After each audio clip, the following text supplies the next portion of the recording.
கிறிஸ்துவுக்குள் பிரியமானவர்களே, கர்த்தரும் இரட்சகருமாய் இயேசு கிறிஸ்துவின் ஈடினிய நாமத்தினாலே உங்கள் யாவருக்கும் என் அன்பின் வாழ்த்துக்களை தெரிவித்துள்ளேன். தேவன் அருளிய அப்பம் பிரேயர் மினிஸ்ட்ரி சேனல் மூலியமாக உங்களோடு சந்திப்பதில் மிகுந்த மகிழ்ச்சிகிறேன். தினம்தோறும் இரவு நேரத்திலே தூங்கும் முன்பாக பரிசுத்த வேதாந்தத்தின் ஒரு பகுதியை தியானித்து நம்முடைய குடும்ப பாதுகாப்பிற்காக நாம் ஜெபித்து வருகிறோம். எசேக்கியேல் 39 அதிகாரம் 29 வசனத்திலே, நான் இஸ்ரவேல் வம்சத்தார் மேல் என் ஆவியை ஊற்றினபடியால் என் முகத்தை இனி அவர்களுக்கு மறைக்க மாட்டேன் என்று கர்த்தராகிய ஆண்டவர் சொல்கிறார் என்றார். ஹல்லேலூயா.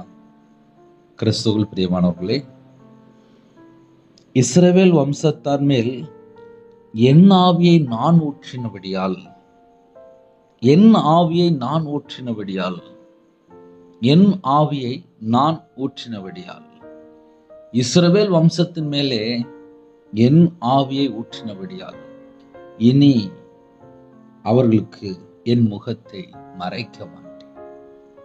நம்ம ஜெபம் கேட்கப்படணும் அப்படின்னா நம்ம தேவ ஆவியினாலே நிரப்பப்பட்டிருக்கணும். தேவனுடைய வார்த்தையினாலே நிரப்பப்பட்டிருக்கணும். நம்ம வாழ்க்கை கர்த்தருடைய கரத்துல இருக்கணும். நம்ம எந்த நாட்டுக்குள்ள இருந்து இந்த செய்தி கேட்டாலும் சரி, என் ஆவியை உங்களுக்கு அருளுவேன், என் ஆவியை உங்களுக்கு நிரப்புவேன், தந்து நிரப்புவேன். அப்ப இந்த இரவு நேரத்திலே நமக்கு என்ன வாக்குத்தத்தம் அப்படின்னா, என் ஆவியை ஊற்றினபடியால், என் ஆவியை உங்களுக்கு தந்தருளினபடியால். புதிய ஏற்பாட்டிலே நமக்கு நான் என் பிதாவிடத்தில் போகிறேன், தேற்றவாளன் வருவார் என்று எழுதப்பட்டு, அவர் வந்து சகல சத்தியத்துக்குள்ளேயும் நம்மளை வழி நடத்துவார். அவர் வந்து பாவத்தை குறித்தும் நீதியை குறித்தும் நியாயத்திற்கு குறித்தும் உலகத்தை கண்டித்து உணர்த்துகிற ஆவியானவர்.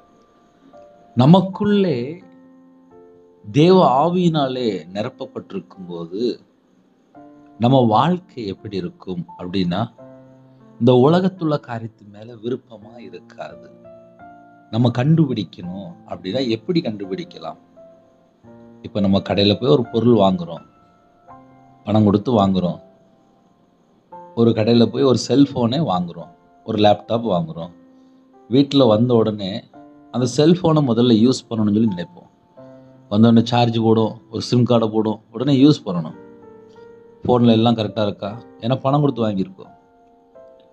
நமக்கு தேவனுடைய ஆவியினாலே நிரப்பினதுனாலே, தேவனுடைய ஆவியினாலே ஊற்றப்பட்டதுனாலே நம்ம வாழ்க்கை எப்படி இருக்கும் அப்படின்னா, கையில் பைபிள் எடுத்து வாசித்துட்டு இருப்போம், ஜெபம் பண்ணிட்டு இருப்போம், வேதத்தை தியானித்து கொண்டிருப்போம்.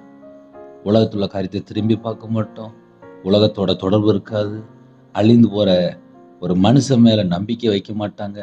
அழிந்து போகிற ஒரு பொருள் மேலே நம்பிக்கை வைக்க மாட்டாங்க.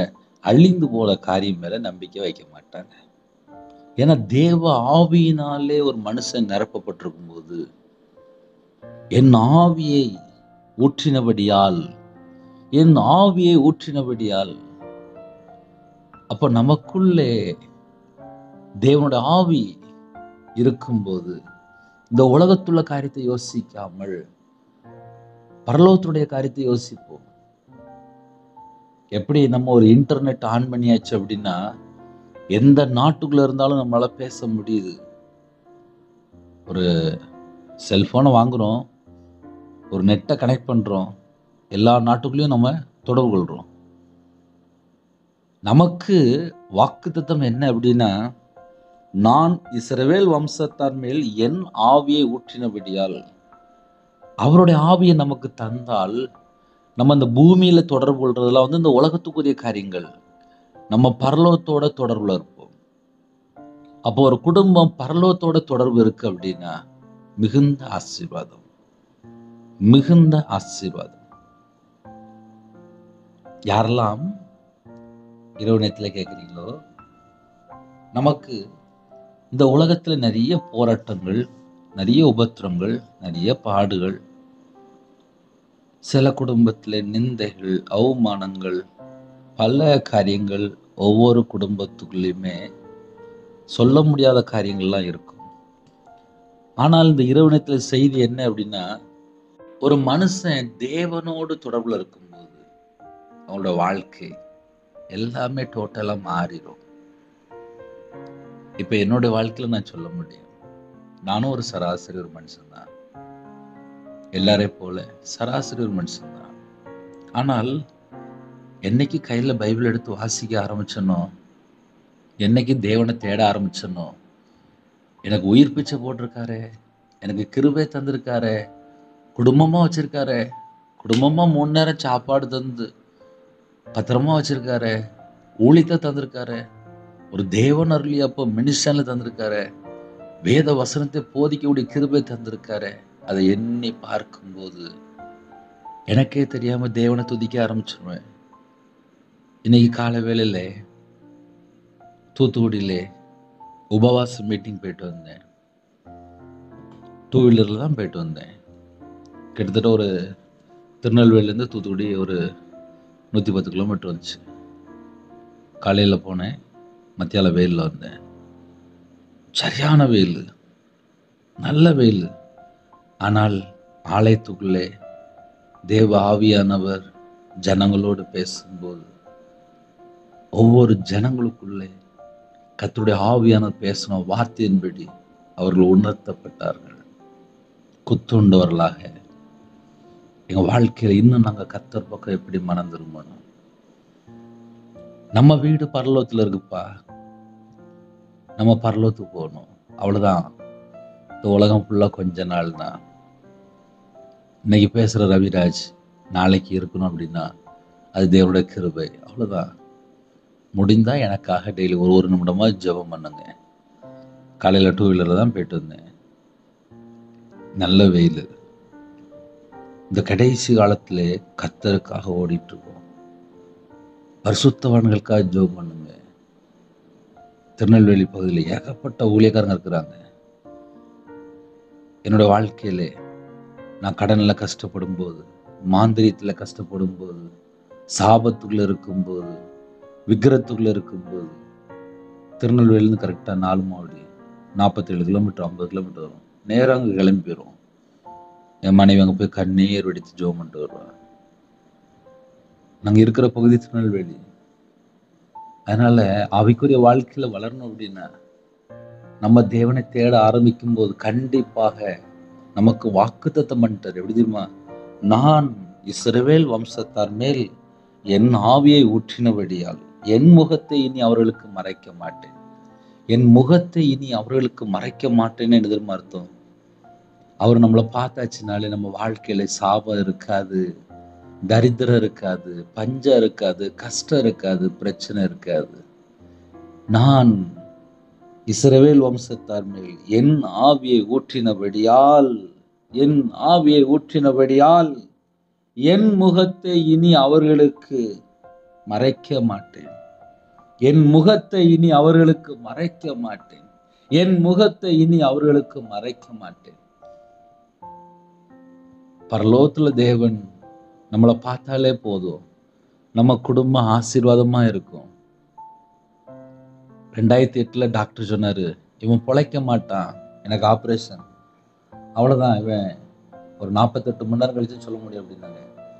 நான் சொல்ல 2008 2025 கர்த்தருடைய கிருபையினால உயிரோட தான் இருக்கேன். நான் செத்துப்போன்னு சொல்லி ஒரு 14 வருஷம் 13 வருஷம் எனக்கு மாந்திரியம் பண்ணிக்கிட்டே இருந்தாங்க. ஒரு 13 லட்சம் கிட்ட என்கிட்ட பணமும் வாங்கிட்டாங்க. எனக்கு யாரு மாந்திரியம் பண்ணாங்களோ அவங்க தூக்கு போட்டு செத்து போயிட்டாங்க. எனக்கு விரோதமா யாரெல்லாம் எங்கெல்லாம் கிரியை செய்து கொண்டிருக்கிறாங்களோ கர்த்தரே பார்த்து கொள்வார். நான் என்ன செய்யணும்? நான் பரலோகத்துக்கு போறதுக்கு என்கிட்ட என்னெல்லாம் குறை இருக்கு, என்கிட்ட என்னெல்லாம் மிஸ்டேக் இருக்கு, நான் இன்னும் எப்படி சீர் பொருந்தணும், நான் எப்படி இன்னும் கர்த்தருக்குள்ள வளரணும், எப்படி பரிசுத்தமா வாழ்றேன் கேட்டு இன்னும் என்ன குறை இருக்கு, என்ன மிஸ்டேக் இருக்கு, அதை நான் தேவனுடைய சமூகத்தில் அர்ப்பணித்து இப்படிதான் நம்ம ஆவிக்குரிய வாழ்க்கையில நம்ம நிதானித்து யோசித்து நம்ம டெய்லி கையில பைபிள் எடுத்து வாசித்து கற்றுக்கொண்டுதான் பரலோகத்துக்கு போக முடியும். சில குடும்பத்துல வெளிநாட்டுக்கு போகணும்னு நினைப்பாங்க. அதுக்குள்ள ரூல்ஸ் ரெகுலேஷன் எல்லாம் ஃபாலோ பண்ணி தான் வெளிநாட்டுக்கு போவாங்க. கர்த்தருடைய பிள்ளைகள் நைட் நேரத்துல யாரெல்லாம் இணைந்திருக்கிறீங்களோ, என் முகத்தை இனி அவர்களுக்கு மறைக்க மாட்டேன் என்று கர்த்தராகிய ஆண்டவர் சொல்கிறார். 2 பாயிண்ட் இருக்கு. நமக்கு அவருடைய ஆவியினால நிரப்பினால் என்ன தொடர்பு இருக்கும் அப்படின்னா, பரலோகத்தோட தொடர்பு இருக்கும். 2வது, என் முகத்தை இனி அவர்களுக்கு மறைக்க மாட்டேன் அப்படின்னா, நம்ம பரலோகத்தை பார்த்து பேசலாம். நமக்கு இயேசு கிறிஸ்து மட்டும்தான், நமக்கு கர்த்தர் மட்டும்தான் பங்கு. எந்த மனுஷனும் மாயையே, சுவாசமுள்ள மனுஷனை நம்புவதை விட்டு விடுங்கள். மனுஷன் வேஷமாகவே தெரிகிறான். அதனால மனுஷன் பின்னாடி ஓடுறத விட்டுட்டு கர்த்தருடைய சமூகத்திலே, அவருடைய பாதபடியிலே காத்திருந்து விழித்திருந்து தேடுங்க. ஆசீர்வாதத்தை பெற்றுக்கொள்ளுங்க. குடும்ப ஆசீர்வாதமா இருக்கும். கர்த்தருடைய வருகையில மறுரூபமாக்கப்படணும். இன்னைக்கு ராத்திரி இயேசு வந்தால் மறுரூபமாக ஆயத்தமா? கண்களை மூடி நாம் ஜெபம் செய்வோம். அன்பின் கர்த்தாவே, நன்றியோடு துதிக்கிறோம், சுதிக்கிறோம்ப்பா. கொடுக்கப்பட்ட சத்தியத்துக்காக ஸ்தோத்திரம். எங்க இருதயம் தேவனோடு தொடர்பில் இருக்கணும். எங்க இருதயத்துக்குள்ளே பிதா, குமாரன், பரிசுத்தவாவியர் மட்டும்தான் இருக்கணும். இந்த நாள் முழுதும் அப்பா உம்முடைய கிருபையினால நிரப்பி கர்த்தர் கூட இருந்து பாதுகாத்த கிருபைக்காக ஸ்தோத்திரம். இரவு நேரத்தில் யாரெல்லாம் ட்ராவலிங்கில் இருக்கிறாங்களோ, யாரெல்லாம் வெளிநாட்டில் இருக்கிறாங்களோ, யாரெல்லாம் வேற நாட்டில் இருக்கிறாங்களோ, யாரெல்லாம் வெளியில் நைட் ஷிஃப்டில் இருக்கிறாங்களோ, எல்லாருக்கும் கர்த்தருடைய பாதுகாப்பு வேணும். இரவு நேரத்தில் ஜெபிக்கிற குடும்பம் கர்த்தருடைய கரத்தில் அர்ப்பணிக்கிறோம். சிறு பிள்ளைகள் முதல் கொண்டு முதியோர் வரை எல்லாரையும் கர்த்தர் ஆசீர்வதிங்க. வேலை அடைத்து ஆசீர்வதிங்க. எல்லா குடும்பமும் இயேசு கிறிஸ்து நாமத்தினாலே ஆசீர்வதிக்கப்படட்டும். எத்தனையோ தேசத்துக்குள்ள இணைந்திருக்காங்க. ஒவ்வொரு குடும்பமும் இயேசு கிறிஸ்து நாமத்தினால ஆசீர்வதிக்கப்பட்டும். அப்போ அதிகால வேளையிலே பரிசுத்தமுள்ள ஓய்வு நாளிலே ஆலயத்தில் நாட்டப்படணும். ஆலயத்துக்குள்ளே இருக்கணும். குடும்பமாக போகணும். குடும்பமாக ரட்சிக்கப்பட்டு ஞானஸ்தானம் எடுத்து அப்பா ஆலயத்தில் நாங்கள் நாட்டப்பட்ட பிள்ளைகளாக இருக்கணும். ஆலயத்தினுடைய நன்மைகளே பெற்றுக்கொள்ளணும். ஒளிவுமர கன்றுகளைப் போல ஆலயத்துக்குள்ள நாட்டப்பட்ட பிள்ளைகளாக இருக்கணும். எங்களுக்கு அந்த கிருபை தாங்க, கிருபை தாங்க, கிருபை தாங்க. இந்த இரவு நேரங்களை பரிசுத்தப்படுத்துங்க. நாளைக்கு விசேஷமா ஒவ்வொரு சர்ச்சிலையும் அப்பா போதிக்கிற மேய்ப்பன், சபை ஊழியர், பரிசுத்தவான்கள் எல்லாரையும் உம்முடைய கரத்தில் அர்ப்பணிக்கிறோம்ப்பா. தேவனோட வார்த்தை வெளிப்படணும்ப்பா. ஜனங்களோடு பரிசுத்த ஆவியானவர் பேசணும்ப்பா. கர்த்தருடைய ஆவியானவர் வல்லமையா கிரியை செய்யணும்ப்பா.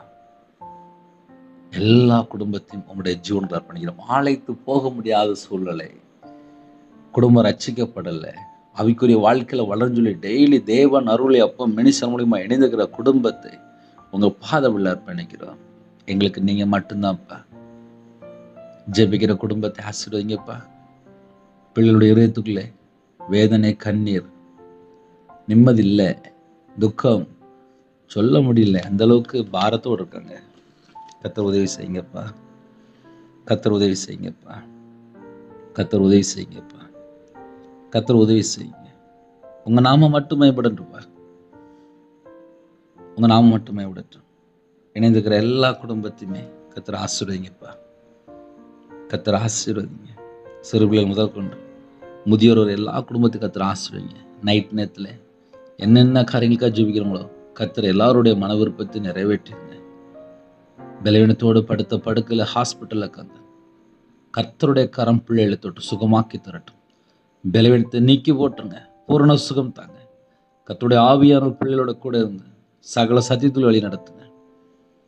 எங்கள் கர்த்தர் மட்டும்தான் துணை. எங்களுக்கு கர்த்தர் மட்டும்தான் சகாயம். எங்களுக்கு கர்த்தர் மட்டும்தான் உதவி செய்கிறவர். கர்த்தருடைய கரத்திலிருந்து இரவு நேரத்தில் எங்களை அர்ப்பணிக்கிறோம். எல்லா குடும்பத்தையும் உங்களுடைய இரத்த கொட்டைகளை வேலடித்து மூடி மறைத்து பாதுகாத்துங்க. இரவு நேரத்திலே சமாதானமாக நித்திரை தாங்க. வரக்கூடிய காரியத்தை வெளிப்படுத்துங்க. தேவையில்லா எல்லா செத்த கிரிகள், சொப்பனங்கள், தற்கொலை எண்ணங்கள், மரண பயங்கள், எல்லா கிரிகளும் இயேசு கிறிஸ்து நாமத்தை சுட்டறிய வேண்டும். கர்த்தர் கூட இருங்க. உங்கள் காரத்தில் அர்ப்பணிக்கிறோம். இயேசு கிறிஸ்து பிதாவே, ஆமென். தேவனுக்கு மகிமையுண்டாவதாக. கர்த்தர் தாமே உங்களையும் உங்கள் குடும்பத்தையும் சகல காரியத்தையும் சம்பூர்ணமாக திருப்தியாக கர்த்தர் கூட இருந்து ஆசீர்வதிப்பாராக. ஆமென். கர்த்தராகிய இயேசுவின் கிருபையும் பிதாவாகிய அன்பும் பரிசுத்தனுடைய ஐக்கியமும் இப்பொழுதும் எப்பொழுதும் சதா காலங்களிலும் நம்மால் கொடுப்பதாக. ஆமென். கிறிஸ்துவ பிரியமானவர்களே, எனக்காக ஜெபித்துக் கொள்ளுங்கள். 9363064181 என்ற நம்பர் கொண்டால் உங்களுக்காக குடும்பத்துக்காக ஜெபிப்போம். கர்த்தர் உங்களையும் உங்கள் குடும்பத்தையும் ஆசீர்வதிப்பாராக. ஆமென். God bless you. Thanks for watching. Please subscribe our channel. Click the like and share. Click the bell. God bless you.